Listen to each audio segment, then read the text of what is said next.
శ్రీమాత్రే నమః.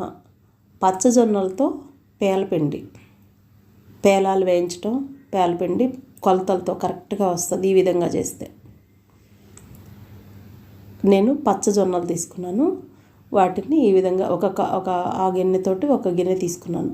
గిన్నె తీసుకొని ముందర ఇలా చిల్లులు గిన్నెలో పోసి డస్ట్ ఏదన్నా ఉందేమోనని మొత్తం ఇలా క్లీన్ చేసేసాను. తర్వాత రాళ్ళు ఉన్నాయి, తప్పనిసరిగా చూసుకోవాలి. ఇలాంటి వాటికి రాళ్ళు కూడా ఉంటాయి. ఆ రాళ్ళు కూడా ఉన్నాయేమో చెక్ చేసుకొని ఒకసారి క్లీన్ చేయటం అయిపోయాక కడిగి ఆరబోసేసుకోండి. 1-2 రోజులు ఎండాలి బాగా. డైరెక్ట్గా షాప్ నుంచి తీసుకొచ్చి వేయించితే అస్సలు ఫెయిల్ అవుద్ది. 1-2 రోజులు ఎండకు మాత్రం ఎండి తీరాల్సిందే. ఈ విధంగా క్లీన్ చేసేసుకోవటం అయిపోయాక ఇదిగోండి కడిగి ఆరబెట్టేసుకున్నాను. వీటిని ఇప్పుడు స్టవ్ని వెలిగించి మందంగా ఉన్న బాండీ పెట్టాలి. పెట్టేసి ముందర పోయకూడదు. బాండీ బాగా హీట్ అవ్వాలి. పొగ వస్తుంది బాండీ అన్న టైంలో ఒక 4 స్పూన్లు అన్ని వేయాలి. ఎక్కువ వేయకూడదు. ఎక్కువ వేసినా లేదా తక్కువ వేసినా మాడిపోతాయి.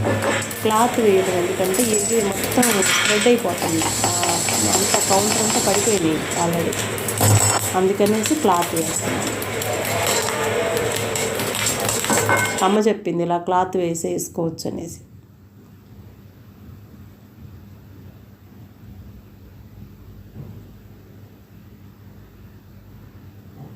చిన్నప్పుడు అమ్మమ్మ వీటిని మంగళంలో వేయించేది. మంగళంలో అంటే కుండని పగిలిపోయిన కుండకి ఇట్లా ఉంటుంది కదా, హైట్గా ఎగిరినవి వచ్చి మళ్ళీ దాంట్లోనే పడేవి. ఇప్పుడు నిన్నైతే నేను నాన్ స్టిక్ దాంట్లో అసలు వేగల. ఇప్పుడు పాతది తెల్లబాండి తీస్తేనే వేగినాయింది. బందంగా ఉంది కదా, బాగా వచ్చినాయి. దీనికి 90% ఎగుతాయి. ఒక 10% పర్వాలేదు వేగకపోయినా. అలా గింజలుగా ఉన్నా ఏం ప్రాబ్లం ఏం లేదు. ఇదిగోండి 90% వేగిపోయినాయి. దీన్ని వేడిగా ఉన్నప్పుడే పిండేస్తే శుద్ధ అయిపోద్ది. కొంచెం ఆరాలి వీటిని వేయించడం అయిపోయాక. మనకు జొన్నల కొలత కావాలి కానీ పేలాల కొలతతో సంబంధం లేదు. ఎన్ని గ్రాములు ఎన్ని కప్పులు జొన్నలు తీసుకుంటే అన్ని కప్పులు బెల్లం పొడి వేగటం అంతా అయిపోయినాయి. చాలా బాగా వచ్చింది. కానీ చాలా చాలా బ్యాలెన్స్గా చేస్తేనే వేగుతాయి, లేకపోతే వేగవు. జొన్నలే కదా అన్నంత ఈజీ కాదనిపించింది.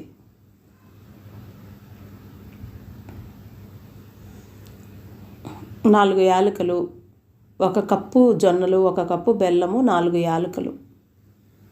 డ్రై ఫ్రూట్స్ కావాలనుకునేవారు వేసుకోవచ్చు. కొందరు మెత్తగా పడతారు పొడి. నేనైతే కొంచెం బరకగా రవ్వలాగా పట్టుకుంటాను. నేను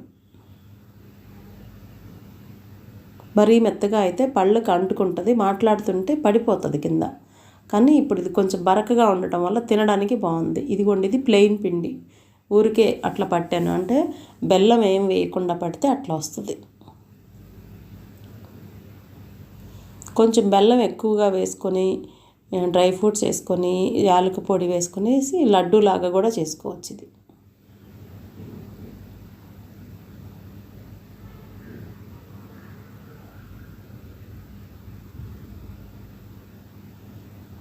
అది ఇప్పుడు పట్టిన పిండి ఒట్టిగా ఏమి బెల్లం వేయాల. ఇప్పుడు బెల్లం కొంచెం ఎక్కువ వేస్తున్నాను, అంటే ముద్దలాగా ఎలాగ వచ్చిందో చూద్దరు. ఇదిగోండి ఇట్లా వస్తుంది, ముద్దలాగా వస్తుంది మనకి. ఇప్పుడు పట్టాను కదా, ఇప్పుడు పోస్తున్న పిండి వచ్చేటప్పుడు తక్కువ బెల్లం వేసాను. ఇది పొడిగా వస్తుంది. ఇదిగోండి ఇది ముద్దలాగా ఉంది, కానీ అది పొడిగా ఉంది. కొందరు ఇట్లాగ ఎక్కువ స్వీట్ వేసుకుంటారు, కొందరు అట్లా తక్కువ వేసుకుంటారు. నేనైతే మొత్తం కలిపేస్తాను. మేము మామూలుగా కేజీ జొన్నలకి కేజీ బెల్లం వేసేస్తాం. ఒక 5-6 యాలకులు 10 యాలకులు అట్లా వేసేసి ఎవరిష్టం వాళ్ళది వేసి మొత్తం కలిపేసుకోవడం. చాలా కరెక్ట్గా కుదిరింది. స్వీటు ఫ్లేవర్ చాలా బాగుంది. వేగుతున్నప్పుడు మంచి వాసన వచ్చింది. జొన్నలు పచ్చ జొన్నలు కదా, చాలా మంచి వాసన. మిక్సీ వేస్తుంటే కూడా చాలా మంచి స్మెల్. కలుపుతున్నప్పుడు యాలక వాసన వస్తుంది. చాలా బాగుంది, చాలా టేస్ట్గా ఉంది. తిని కూడా చూసాము, చాలా బాగుంది. Thank you all.